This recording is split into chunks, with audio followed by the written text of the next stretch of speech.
Welcome to Draft Daily, presented by the DC Lottery. It is your DC Sports Live crew, Nick Ashew, Alexa Shaw, and Wes Hall, joined today by a genius, a man who knows everything about the Washington Redskins. That's why his name is JP Philly. JP, thanks for joining us today, bud. Happy to, although I don't think I'll ever be able to live up to that introduction. I appreciate it. Well, no worries, buddy. You have earned it, so I'm going to go ahead and place that crown upon your head. And I'm going to put a burden on you as well, because obviously the NFL draft is tomorrow, and we're coming to you right now with the latest on the Chase Young situation and just the overall situation at the number 2 pick. What do you got for us? Yeah, I know Redskins fans have been clamoring and in some parts excited about the possibility of trading back in the 2020 NFL draft, getting more picks to help Ron Rivera constitute this team how he wants it and speed up this rebuild that's going on in Ashburn. It's not going to happen, folks. The Redskins are going to take Chase Young with that number 2 pick, and you should be excited about that. To many talent evaluators, he's the best prospect in this draft. Joe Burrow is going to go number 1 to Cincinnati. Then the Redskins are going to be able to grab a really, really ultra-talented, ultra-physical, competitive defensive end that I think it's reasonable to have double-digit sack expectations for Chase Young as a rookie, which will be remarkable. But I almost think it's what his impact can do to the entire defense that people aren't considering. He's going to make Landon Collins a better safety. He's going to make Kendall Fuller a better cornerback. And I think he'll help Montez Sweat, Ryan Kerrigan, and those other big guys up front that the Skins have invested so much draft capital in the last few years. John Allen, Deron Payne, Matt Ioannidis got a new contract. I think Tim Settle could have a bigger year. Chase Young can do a lot for this organization. But you can never have enough guys that can get to the quarterback, sure. Right? Like I know, and Wes especially has been the guy that's really been about them trading back and getting more picks. And Wes and I, we've agreed. I feel like we've agreed partially on that. You know how I feel. It's the Dolphins would be what I'd want to see them do. But like, you have an opportunity to have a game-changing player at that position. But again, we could look and say, well, of course, what if he isn't as good as he? Well, that's just how the draft is. Like, no matter what, no matter how much you project a player to be, there's always risk because plenty of good players haven't panned out the way we thought they would, or they've been good but not great, like Jadeveon Clowney, right? Like, maybe he ends up only being Jadeveon Clowney, which is not as good as what we'd expect. But that's kind of how the draft is. Like, it's a risk. I feel like it's the safest bet for them to do that too. Well, and I like what you said, JP. The Redskins sit at 2. They can go after Chase Young, a guy that's going to make everyone better on the defensive side of the ball. But also when I look at, Wes, I know you've been big about trading back, getting more picks. But when I look at the order, maybe you see the Dolphins at 5 want to move up, or the Chargers at 6. I don't really see the Chargers moving there. Maybe the Dolphins with the capital, but are they worried about Detroit or the Giants taking a quarterback? Maybe another team? I don't see enough worry there to make the Dolphins move up. JP, what have you heard about the Dolphins potentially moving up to get a quarterback, if anything? I think there's a decent chance Miami can just stay put at number 5 and get the guy they want, whether that's Tua or Herbert. Now, obviously that could change, and some of it could just be if they get a little skittish on draft night and they know they have the means to get up to number 2 or to number 3, whatever they think they have to do. But, we talked about this on our podcast. Coronavirus is a really big part of all this. And I know that sounds kind of wacky, but just hear me out. If pro days were going on all across the country, and if Tua Tagovailoa had his pro day, everybody in the NFL would have been there. There would have been 32 head coaches, 32 talent evaluators from every ball club watching Tua, and the interest and the buzz would have just spiked like we've seen every other pre-draft process in some player. Usually it's a quarterback. That didn't happen this year, and I think that's a big part why, Wes, I understand wanting to trade back. I don't know that I agree because of the player Chase Young is, but I understand the logic. Right. That market just never really developed, and I think a lot of that was because of the lockdown situation across our country. Well, thank you for understanding that I'm not irrational for the thought. It's well, just not on this one. You're irrational all the time, but not on this one. Thank you. Somebody else will say that now, finally. You know what? Y'all ain't going to bully me out of this. We're going to see tomorrow. But I really do want to know if there's a team that could possibly make this happen. If there's someone who's willing to go ahead and pull an old Saints move like Ditka did years ago and just dump everything on the table, who would that potential team be that wants to make that move for the Redskins? I don't think it's going to happen, but you'd have to look at a team like maybe the Raiders, who, John Gruden always loves new quarterbacks. They have 2 first-round picks. I don't know that it's going to happen, but if they could put a package together, or the Jaguars would actually be in a pretty good position too, because they draft ninth.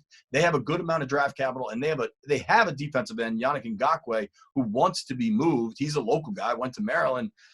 Maybe those kind of packages could exist. But for me, the Redskins, the interesting scenario for the Redskins is watching this Trent Williams thing unfold.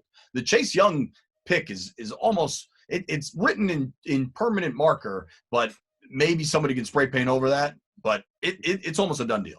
All right, no spoilers, JP. We're getting into Trent next because we got to talk about it. But first, you mentioned how this offseason and this draft is going to look a lot different because of what's happened with COVID-19 and the lockdown. So our GM, Charlie Casserly, sat down with Julie Donaldson to discuss what may make this draft a little bit difficult to trade when you're on the clock. Where this really is going to get interesting on draft night is if and when there is a trade. Typically, you have everybody in the room working phones, but now you're having to be at home trying to work the phones underneath the best technology that you have. How do you see this playing out? Well, it's an unknown for the teams. What I would do is I would call teams earlier in the week and try to work out potential values. If I'm at 15, I'm moving to 10. Let's see if we can get it ironed out right now so that when we come on the clock, we can get it done quickly. Now, on the clock, normally I stopped every trade with a minute to go. If we don't have it done, we're not finishing the thing, okay? Because time's going to run out. So now I think teams, in talking to a couple teams, they said we might stop it at 3 minutes to go if it's not done. And finally, when you get to the third round down, you only got 5 minutes. I don't think you'll see a lot of trades there. So that's kind of what I see happening. People will adjust as they go, but that's the game plan going in. All right, so maybe less trades going into this one, or at least thought out ahead of time. When you were general manager, I know you had some interesting moves and trades and decisions to make. What stands out most in your mind? Well, the one we did with Ricky Williams and the New Orleans Saints and Champ Bailey and the Bears. We were at 5. We went back to 11. The Saints came up to 7, which is where the Bears went. 15 draft choices were traded. I don't think there's ever been a trade like that in the first round, 2 trades like that. We had it all done before the draft started. Absolutely done before the draft started, except when I went to Chicago to say, okay, here's our deal. He goes, well, we need another third now. So he was kind of sticking it to me, but we took it and got it done. But it was ironed out before the draft started. You know, if it becomes 15 draftees for Chase Young, I think all of our minds are going to be blown. Thank you very much, Charlie. We will see, and looking forward to how draft night plays out. Trent Williams is the situation, really the name, too, that hasn't been resolved yet. It's been a conversation I feel like we've had for 10 years. It's not 10 years, but it feels like damn near close to 10 years at this point. JP, is he going to finally be moved during the draft? Like, are we going to finally get an end to this Trent Williams saga? I mean, it's not 10 years, but it's legitimately over a year now, to your point. I mean, this thing has dragged on and lingered, and to me, it's festered. It's unhealthy for the organization. I don't think it lets Ron Rivera start this thing fresh the way he wants to, unless he gets traded. And there's not going to be a better time than the couple days during the NFL draft here. I really believe that I know that there are teams interested in Trent Williams on a number of levels. One, it's just almost impossible for teams not to be interested in a tackle that's that good. And then 2, I've had sources tell me, yeah, there has been some conversations with some teams. The problem is Trent wants a new deal, and the Redskins want maximum compensation for draft picks. And those 2 interests aren't aligned. So the best possible path to figure this out is once the top 4 tackles go, and they're going to go in the first round, once those guys go, and then you get into the second tier of tackles, and then by Friday, you're starting to get into maybe a third tier of tackles. I believe some NFL general managers are going to look at who they could possibly draft, who's on their chart, and then they're going to say, so this pick could get me Trent Williams to play left tackle instead of this 21-year-old rookie who's going to take me 3 years to develop. And I understand the value of a cheap rookie deal and team control and all of those things. But on some level, especially for a playoff contending team that might need a left tackle, the value of Trent Williams will become just too much to ignore. So I believe he does get traded in this draft window. We'll see what happens, because I've had sources with the Redskins tell me point blank they're not giving him away for what they deem less than the value he has. I think there could be some flexibility. I think you could see everybody knows they want a second-round pick. I don't know that they're going to get a second-round pick. What if they get a 3rd and a 5th, or a fourth and a player. I think there could be a collection of compensation that gets this deal done. And I also see the Redskins, though, this draft is such a deep draft that I know they want a second, but they can go out and get a top wide receiver potentially in the third or the fourth. And you brought up an interesting point. Ron Rivera wants people in DC who are all in. It seems like they should move Trent, and that's where my question is, do you think it more lies on the Trent new deal, or is it because the Redskins aren't willing to give up and hinder their deal? They want the second and that's it. Which side do you think this kind of leans on because it's not getting done? You don't know that. I think both sides might have to bend a little bit. To me, I think ultimately Trent's side will have to bend more because he doesn't want to be here. And the way the new CBA is written, he can't hold out and get the year taken off his contract like he did last year. So if the trade doesn't happen, my belief is that some smart people involved don't think there's going to be any football this year. Because you either trade him now so you don't have to deal with this later when there's actually games, or they're like, there's probably not going to be games anyway. Let's just keep kicking the can. You know, I hope this trade gets done because I want to move on, start fresh. It's a brand new team here in DC. Well, JP, you had a great interview with Urban Meyer, so we got to play a soundbite. Here's what Urban Meyer had to say about Chase Young. What's your impression of Chase Young, the player and the person? Well, we have criteria that we look for when we go out and recruit, and number one is competitive spirit. He's a 5, and I always grade him 1 through 5, and so number one is competitive spirit. Number 2 is toughness, 1 through 5. He's a 5. Number 3 is leadership. Number 4 is intelligence, and number 4 is adaptability, and he's got them all. And besides that, God, I tell you, when God put together that guy, he said, I'm going to make one of the best defensive ends to ever play college football. And I think he's going to carry on in the NFL. I mean, he's got it all. And you're talking about a program that had the Bosas and Nick Joey Bosa, Sam Hubbard, Tyquan Lewis, Jalen Holmes, Johnny Simon. And here's another one. And just as far as physical stature and big size, fast, he's got it all.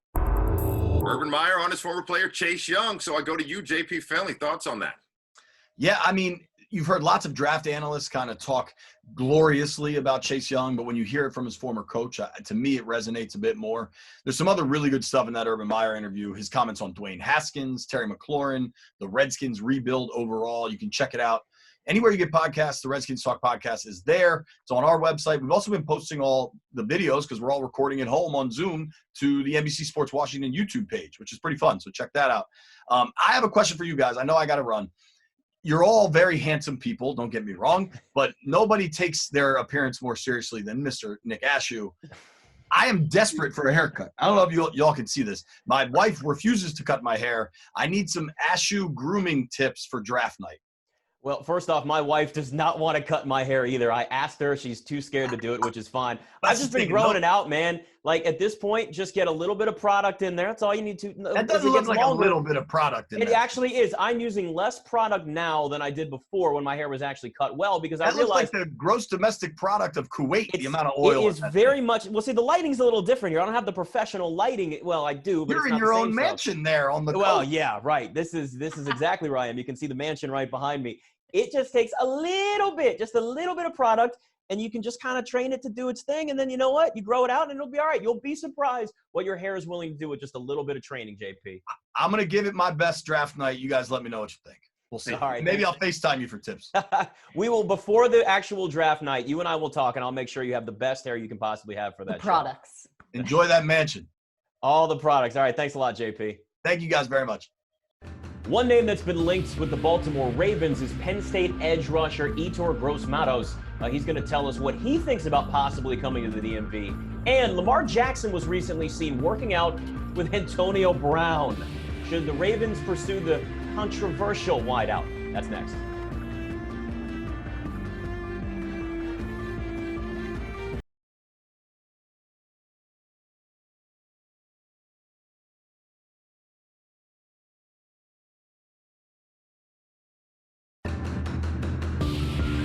This is Draft Daily. DC Lottery asks that you make the safe bet, play it by the rules. Please be safe while venturing out in the district to get your essentials.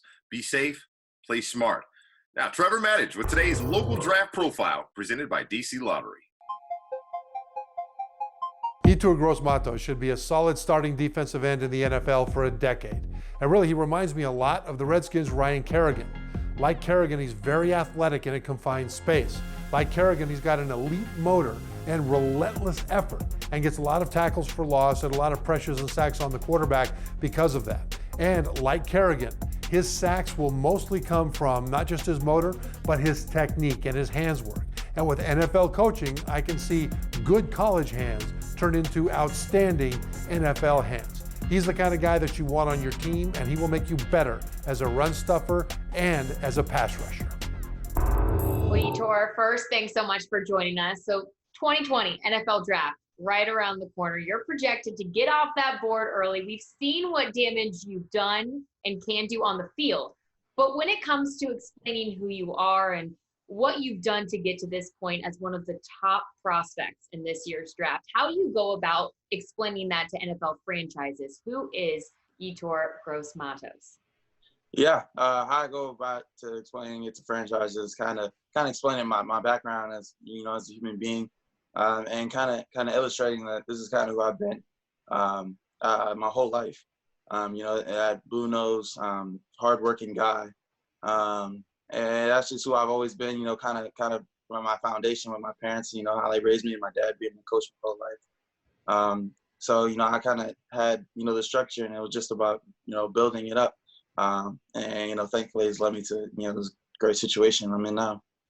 Yeah, so I'm curious as to what these interviews are actually like. How do you go about not being face to face and not being able to shake hands with some of these executives and coaches? What has that process been like for you in terms of what the meetings are actually structured as? Yeah, it's funny you ask that because every meeting's been kind of different for me. Yeah. Some teams they just want to talk football, and other teams they want to kind of get to know you as a person.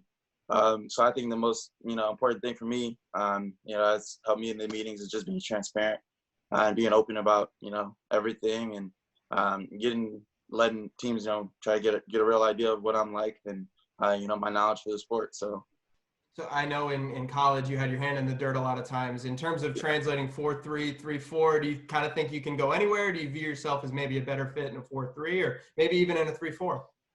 I don't really think I'll have a problem with either one. I've been extremely athletic my whole life. So, standing up and dropping occasionally has never been something that's kind of scared me or anything like that. I'm, confident with, practice and learning that I'll be just fine.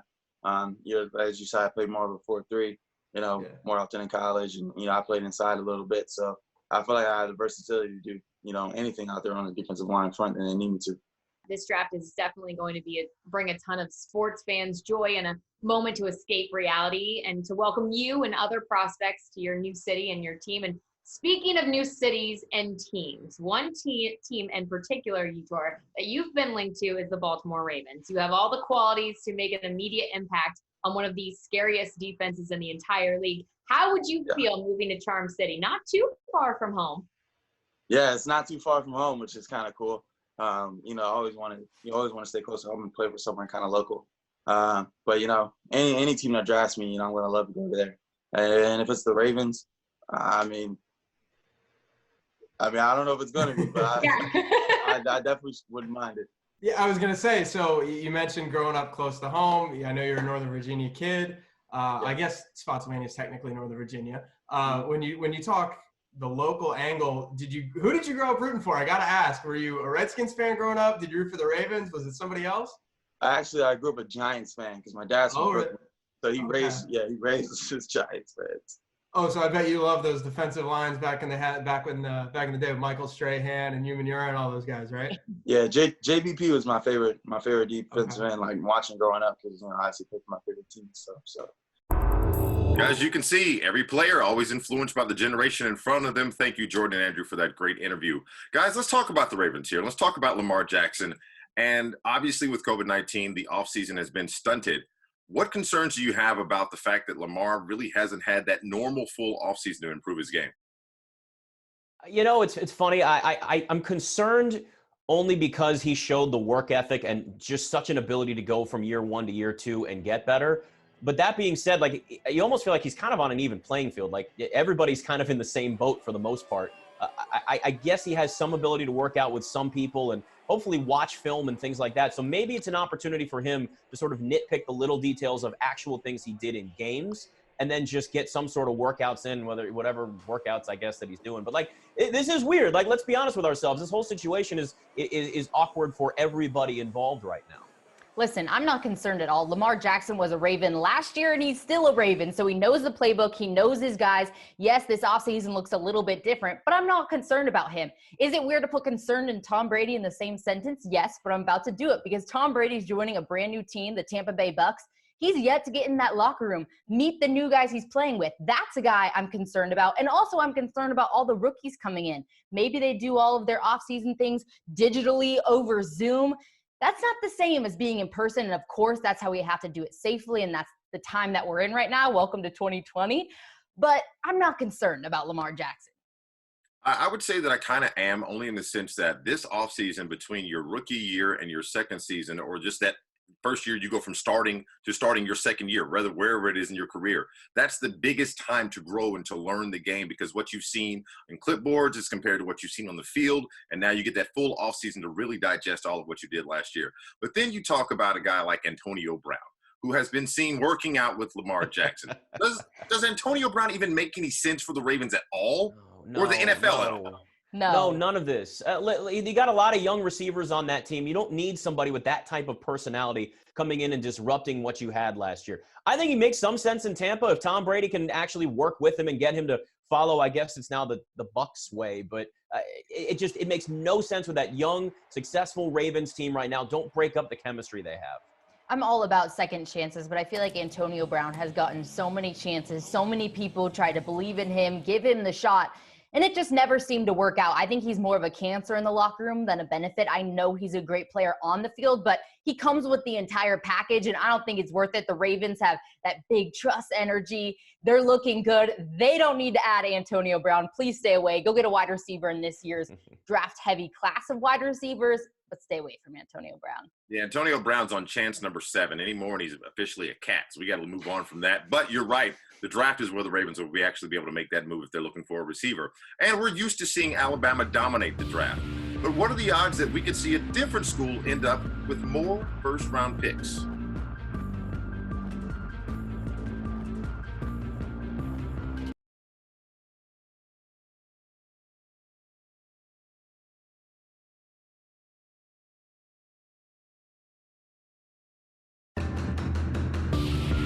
Welcome back to Draft Daily. Now, Xavier McKinney has been moving on up, presented by McLean Mortgage. McKinney is now on the fringe of being selected in the first round and could become the next great safety from the University of Alabama. So we're going to move on to what are the odds? Who has more players in the first round? Alabama, which is set at minus 180, or the LSU Tigers, who are at plus 140? I'll start with you, Alexa. Well, LSU, we know Joe Burrow is potentially and probably going number 1. He's adding to their stock. But when I look at the projected draft picks here, I have Alabama 7, LSU 5 players. So I'm going Alabama. LSU's creeping up. Alabama all day long. But also I want to know 18 SEC players are projected to go in the first round. That's crazy. I am actually going to take the odds on LSU there. I like them. I think there's a little bit of value there. And Alexa, you pointed it out. You look at these mock drafts, which clearly we only know so much, especially because this is going to be a weird offseason anyway for it. Alabama, LSU. Alabama had a down year this year compared to LSU being a national champion.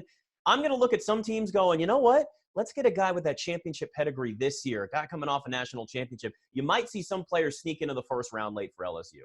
I'm going to say roll tide and get us on out of here and roll out. We will see you tomorrow. Julie Donaldson's going to join us on Draft Daily. For Nick Ashew, Alexa Shaw, and Wes Hall. Have a great night.